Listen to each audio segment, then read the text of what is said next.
Hola, ¿qué tal mis queridos hermanos y amigos que nos escuchan? Este subsegmento, Reflexiones, como siempre, con la Biblia en la mano, que en el día de hoy, con la ayuda de Dios, vamos a continuar el estudio del libro de los Hechos, que lo hubiésemos dejado en el capítulo 24. Vimos como Pablo en el 23 es enviado a Félix, el gobernador, y ahora Pablo va a hacer defensa ante Félix. Así que vamos a ver, los judíos acusan a Pablo ante Félix y vamos a ver la defensa de Pablo. Dice el verso 24, 5 días después descendió el sumo sacerdote Ananías con algunos de los ancianos y un cierto orador llamado Tértulo y comparecieron ante el gobernador contra Pablo. Y cuando este fue llamado, Tértulo comenzó a acusarle diciendo: ¿cómo debido a ti gozamos de gran paz y muchas cosas son bien gobernadas en este pueblo por tu prudencia? Oh excelentísimo Félix, lo recibimos en todo tiempo y en todo lugar con toda gratitud. Pero por no molestarte más largamente, te ruego que nos oiga brevemente conforme a tu equidad. Porque hemos hallado que este hombre es una plaga y promotor de sediciones entre todos los judíos por todo el mundo y cabecilla de la secta de los nazarenos. Intentó también profanar el templo y pretendiéndole quisimos juzgarle conforme a nuestra ley. Pero interviniendo el tribuno Licias con gran violencia le quitó de nuestras manos, mandando a sus acusadores que viniesen a ti. Tú mismo pues a juzgarle podrá informarte de todas estas cosas de que lo acusamos. Los judíos también confirmaban diciendo ser así todo. Habiéndole hecho señal el gobernador a Pablo para que hablase, este respondió: porque sé que desde hace muchos años eres juez de esta nación, con buen ánimo haré mi defensa. Como tú puedes cerciorarte, no hace más de 12 días que subí a adorar a Jerusalén, y no me hallaron disputando con ninguno, ni amotinado a la multitud, ni en el templo, ni en la sinagoga, ni en la ciudad. Ni te pueden probar las cosas de que ahora me acusan. Señores, aquí Pablo primero comienza a hablar, ¿verdad? Una persona, Tértulo, comienza a hablar en nombre de los judíos, a acusarle, a hablar muchas cosas, pero entonces ahora Pablo toma su defensa. Ahora, ¿qué podemos ver aquí en el 24? Que esta persona, Tértulo, comienza con un discurso muy elocuente, y vamos a decir hasta un poco, vamos a decir, tratando de conquistar al gobernador, porque le dice, mire cómo dice, como debido a ti gozamos de gran paz. Oiga bien, primero como le comienza al gobernador, y dice entonces, y muchas cosas son bien gobernadas en el pueblo por tu prudencia, oh excelentísimo Félix, lo recibimos en todo tiempo y en todo lugar con toda gratitud. Pero por no molestarte más largamente, te ruego que nos oiga brevemente conforme a tu equidad. Ay, Dios mío, el hombre siempre, el hombre. Comienzan primero a lavarle el cerebro al gobernador para que se ponga en contra de Pablo. Pero entonces, ellos comparecieron ante el gobernador contra Pablo. Usted puede ver también a Hechos 23, 2, 30, 35. Tértulo, este abogado posiblemente era judío helenista. Usted puede ver el verso 6. Su tarea consistía en presentar y defender los cargos contra Pablo en nombre del sumo sacerdote. Ya usted sabe cómo Pablo estaba por predicar el Evangelio de Cristo. Por predicar el Evangelio de Cristo hoy en día se va a encontrar muchos problemas con muchas personas. Incluso con aquellos que dicen que son cristianos, pero que usted claramente le habla de la gracia. Ellos dicen que están en la gracia, pero más en la ley. Dice el verso 2 entonces Tértulo comenzó a acusarlo. Comenzó la acusación con una introducción aduladora, que era la palabra que yo quería decirle, del gobernador Félix, quien era conocido por su gobierno representativo y violento. Entonces dice el verso 4, pero por no molestarte más largamente, te ruego que nos oiga brevemente conforme a tu equidad, porque hemos hallado que este hombre es una plaga y promotor de sediciones entre todos los judíos por todo el mundo y cabecilla de la secta de los nazarenos. Ya usted sabe, le pone a Pablo como que era una plaga, líder de la secta de los nazarenos. Los cargos intentaban asociar a Pablo con los perturbadores que causaban problemas en Roma. Los dos primeros cargos eran políticos. Y el tercero indicaba que el cristianismo era una nueva religión que Roma no toleraría. La secta de los nazarenos, que es la que le ponen a Pablo, una descripción moderadamente despectiva dada a los cristianos, como podemos ver, vamos a ver en el verso 14. Entonces, realmente, los seguidores de Jesús no rechazaban la escritura judía. Usted puede ver a Mateo 5, 17 y 18. Ellos simplemente la entendían bajo una nueva luz. Jesús de Nazaret era el Mesías. Eso es lo que ellos entendían. Hechos 18, 5. Su venida no obedecía meramente al interés nacional judío. Hechos 24, 1, 6, 7. Y su reino incluía a todas las naciones, incluso a los mismos gentiles. Hechos 15, 15, 17. Hechos 26, 6, 7. Apoyando su argumento en la enseñanza del Antiguo Testamento sobre el Mesías y su reino, Pablo presentó la evidencia de que estas cosas se referían a Jesús. Entonces, dice aquí el verso 6,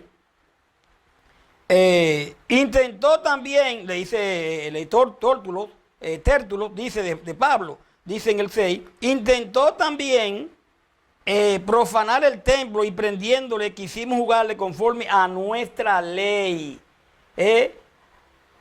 Hechos 21, 28. Pero entonces dice el verso 7, pero intervino el tribuno Lisias con gran violencia y le quitó de nuestras manos. Realmente los enemigos del evangelio recibirían su castigo.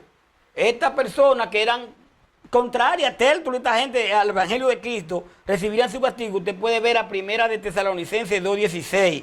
El tribuno, como hemos dicho, cada uno de los magistrados que elegía el pueblo romano, reunido en tribus, y tenía facultad de ponerle veto a las resoluciones del Senado y de proponer el plebiscito. En la antigua Roma, el tribuno, en latín, tribunus, era una persona que era elegida como cabeza de cada una de las tribus y poseía atribuciones de diversos carácter administrativo, económico, percepción del tributo militar, leva del contingente que cada tribu debería soportar. Pablo estaba aquí realmente, mire, muy atareado con esta persona que le decía. Entonces dice el 8, mandando a sus acusadores que viniesen a ti, tú mismo pues al juzgarle podrás informarte de todas estas cosas de que te acusamos. Dice el 9, los judíos también confirmaban diciendo ser así todo. Habiéndole hecho señal el gobernador a Pablo para que hablase, este respondió. Oiga lo que Pablo dice, porque sé que desde hace muchos años eres juez de esta nación, con buen ánimo haré mi defensa. Como tú puedes cerciorarte, no hace más de 12 días que subí a adorar a Jerusalén y no me hallaron disputando con ningún, ni amotinado en la multitud, ni en el templo, ni en la sinagoga de la ciudad. Ni te pueden probar las cosas de que ahora me acusan. 14. Pero esto te confieso, que según el camino que ellos llaman herejía, así sirvo al Dios de mis padres, creyendo todas las cosas que en la ley y en los profetas están escritas. Entonces realmente Pablo le dice aquí, pero esto te confieso, que según el camino que ellos llaman herejía, así sirvo al Dios de mis padres, creyendo todas las cosas que hay en la ley y en los profetas y las que están escritas. Mire, los seguidores de Jesús no rechazaban la escritura judía. No la rechazaban. Usted puede ver a Mateo 5, 17 y 18. No pasará una tilde. Ellos simplemente la entendían bajo una nueva luz. Jesús de Nazaret era el Mesías, como yo le decía más atrás. Su venida no obedecía meramente al interés nacional judío. Hechos 24, 1, 6, 7. Y su reino incluía a todas las naciones, incluso a los gentiles. Realmente, apoyando su argumento en la enseñanza del titulamiento, el Mesías y su reino, Pablo presentó la evidencia de que estas cosas se referían a Jesús. El camino conforme a la ley, Hechos 9:2, puesto que Roma toleraba el judaísmo como una religión legal, el apóstol describe su fe en términos que son conscientes con el judaísmo. Dice el verso 15, sigo leyendo, teniendo esperanza en Dios, la cual ellos también abrigan de haber resurrección de los muertos, así de justo como de injusto. Y por esto procuro tener siempre una conciencia sin ofensa ante Dios y ante los hombres. 17. Pero pasado algunos años vine a hacer limosna a mi nación y presentar ofrenda. Estaba en ello cuando unos judíos de Asia me hallaron purificando en el templo, no con multitud ni con alboroto. Ellos debieran comparecer ante ti y acusarme si contra mí tienen algo, o digan esto mismo así, hallaron en mí alguna cosa mal hecha. Cuando comparecí ante el concilio, a no ser que estando entre ellos corrompí en alta voz acerca de la resurrección de los muertos, soy juzgado hoy por vosotros. Aquí Pablo hace su defensa. Nuevamente Pablo expresa su creencia en la resurrección. Vemos a Hechos 23:6. Dice una conciencia irreprensible, Hechos 23:1. Dice que limosna, única mención en el libro de esta obra de caridad de los gentiles que Pablo traía para los creyentes judíos pobres en Jerusalén. Entonces, sigue diciendo Pablo en el verso 18, me encontraron en el templo haciendo algo malo. Alguien que estuviera adorando en el templo y cumpliendo con la exigencia de la ley no pudiera ser acusado de estarlo profanando. Verso 6, los acusadores de Pablo debieran haberse presentado para hacer su cargo. Versos 19, 21, 23, 24, Hechos 25, 16.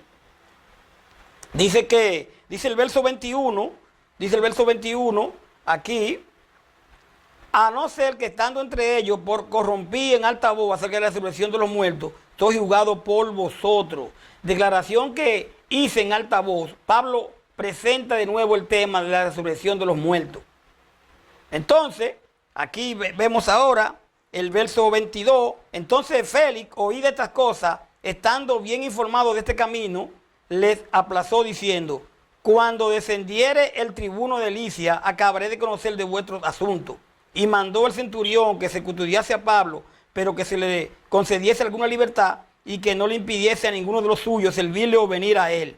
Algunos días después, viniendo Félix con Drusila, su mujer, que era judía, llamó a Pablo y le oyó acerca de la fe en Jesucristo. Pero al disertar Pablo acerca de la justicia del dominio propio y del juicio venidero, Félix se espantó y dijo, te llamaré. Félix se espantó y dijo, ahora vete, pero cuando tenga oportunidad te llamaré. Esperaba también con esto que Pablo le diera dinero para que le soltase, por lo cual muchas veces lo hacía venir y hablaba con él.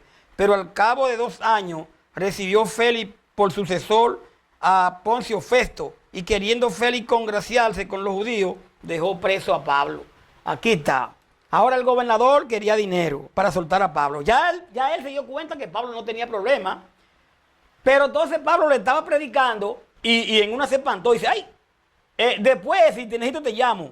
No quiso seguir oyendo la palabra del Señor. Hay personas que tú le predicas y en un momento como que, pero no, después hablamos. Eso pasó realmente con Félix. Mire, faltar conscientemente los deberes de su cargo al tomar una decisión o dictar una solución injusta con plena conciencia de su injusticia. La peor falta de un juez es prevaricar en la sentencia de un juicio. Este hombre, Félix, ya sabía que Pablo era inocente y mire lo que estaba buscando.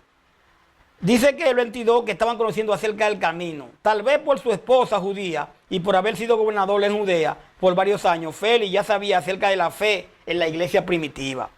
Algunas medidas de libertad como ciudadanos romanos no convictos, Pablo fue mantenido bajo arresto domiciliario, lo que permitía a sus amigos visitarlo y atender sus necesidades. Félix, un hombre corrupto, insensible y violento que se había casado 3 veces, no poseía ni justicia ni dominio propio. La mención del juicio venidero lo atemorizó. Entonces, cuando Félix está en el proceso, Pablo está preso, entonces es cambiado por Poncio Festo, fue que lo suplantó, procurador de Judea, al 59 al 61, que sucedió a Félix mientras este fue a Roma a rendir cuenta de su gobierno. Yo quisiera que lo dejemos aquí, en el 25, vamos a ver ahora donde Pablo apela ahora al César ante Festo, porque ya con Félix no pudo, siguió preso, ahora va a apelar ante Festo, apelar al César para que lo lleven al César. Realmente Pablo sufrió mucho y como decía, recuerden que el verso 23 dice que era posible pasar por muchas tribulaciones, decía el 23, lo voy a leer claramente, y aquí está todo lo que pasó aquí.